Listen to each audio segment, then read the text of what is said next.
በቁጥር የደከመው በፍቅር የደመቀው የሊጉ ፍጻሜ ሲዳማ ቡና ታሪክ ሰርቷል ወይስ ሊጉ ወርዷል? ሰላም ጤና ይስጥልን የብስራት ዩቲዩብ ቻናል ቤተሰቦች፣ ትናንት የሐዋሳ ዩኒቨርሲቲ ስታዲየም ከንጋት እስከ ሌሊት በደስታ ማዕበል ስትናወጥ አምሽታለች።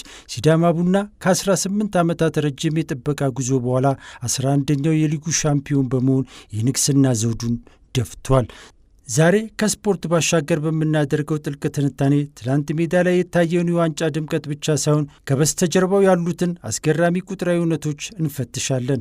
በታሪክ ዝቅተኛ ጎልና ነጥብ የተመዘገበበት ፕሪሚየር ሊግ እንዴት በታሪክ ማራኪ የዋንጫ ድግስ ሊያስተናግድ ቻለ? ስፖርት ከውጤት ባሻገር ሕይወት መሆኑን ትናንት ሐዋሳ እንዴት አሳየች? አብራችሁን ቆዩ። መላኩ ወልደሰንበት ነኝ። ለመሆኑ የዘንድሮ ፕሪሚየር ሊግ በቴክኒክ ረገድ ምን ይመስል ነበር? ቁጥሮቹ አይዋሹም፣ ነገር ግን ያስደነግጣሉ። በ378 ጨዋታዎች የተቆጠሩት ጎሎች 678 ብቻ ናቸው። በአማካኝ 1.78 ጎል በየጨዋታው ማለት ነው። ይህ አፈጻጸም ባለፉት 5 ዓመታት ከነበረው የ2.15 አማካዩ የጎል ምርታማነት በ0.37 ያነሰ ነው። ሻምፒዮኑ ሲዳማ ቡና ዋንጫውን ያነሳበት 68 ነጥብም ቢሆን ባለፉት 5 ዓመታት ሻምፒዮን ከሆኑት ክለቦች በእጅጉ ያነሰ ነው። ይባስ ብሎም ሲዳማ ቡና 8 ጨዋታዎችን ተሸንፏል። ይህም በሊጉ ታሪክ ዋንጫ ያነሳ ቡድን ያስመዘገበው ከፍተኛ የሽንፈት ቁጥር ነው። የኮከብ ጎል አግቢነቱንም ብንመለከት ታምራት ኢያሱና ናትናኤል ዳንኤል ክብሩን የተጋሩት በ15 ጎሎች ብቻ ነው። ጨዋታው ወደ 38 ከፍ ባለበት ዓመት ቁጥሮቹ ማሽቆልቆላቸው የሊጉን የቴክኒክ ጥራት ጥያቄ ውስጥ የሚከት ሆኖ እናገኘዋለን። ስፖርት ከውጤት ባሻገር ነው የምንለው በምክንያት ነው። ሲዳማ ቡና ትናንት የዓመቱን መዝጊያ ጨዋታ በኢትዮ ኤሌክትሪክ 1-0 ተሸንፎ ነው ያጠናቀቀው።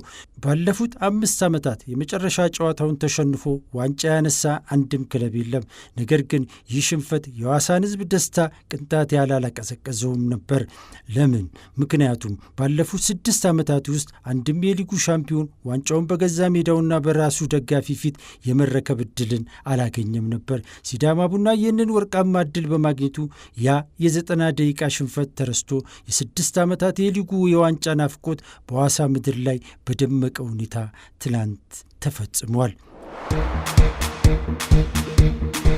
ትናንት ከማለዳው 12 ሰዓት ጀምሮ ሐዋሳ አልተኛችም ነበር። ዋንጫው በከተማዋ ጎዳናዎች ላይ ሲዞር ሕዝቡ በነቂስ ወጥቶ የፈጠረው ድባብ በስታዲየሙ መግባት አቅቶት በውጭ የቆመው ተመልካች ብዛት በከተማዋ የስፖርት ታሪክ ቀዳሚው ነው።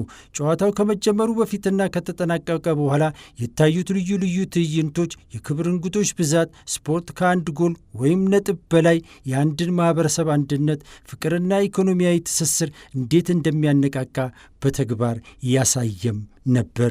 ውድ የስፖርት ቤተሰቦች፣ የ2018 የኢትዮጵያ ፕሪሚየር ሊግ በቁጥር የደከመ በፍቅርና በማኅበራዊ ድምቀት ግን የመጠቀ ውድድር ሆኖ አልፏል። ሲዳማ ቡና 11ኛው የሊጉ ንጉሥ ሆኗል። እናንተስ የዘንድሮ ፕሪሚየር ሊግ ዝቅተኛ የቁጥር አፈጻጸም በምን ምክንያት የመጣ ይመስላችኋል? ሲዳማ ቡናስ በሽንፈት ዋንጫ ማንሳትና የሐዋሳ ታሪካዊ አከባበርስ ምን ስሜት ፈጠረባችሁ? ሐሳባችሁን በኮሜንት ላይ አጋሩን። ቪዲዮውን ላይክና ሼር ማድረጋችሁን፣ ቻናላችንንም ሰብስክራይብ ማድረጉን እንዳይረሱ። ይህ የብስራት ሬዲዮ ስፖርት ከውጤት ባሻገር ዝግጅታችን ነበር። መላኩ ወልደሰንበት ነበር። ቸርን ቆይ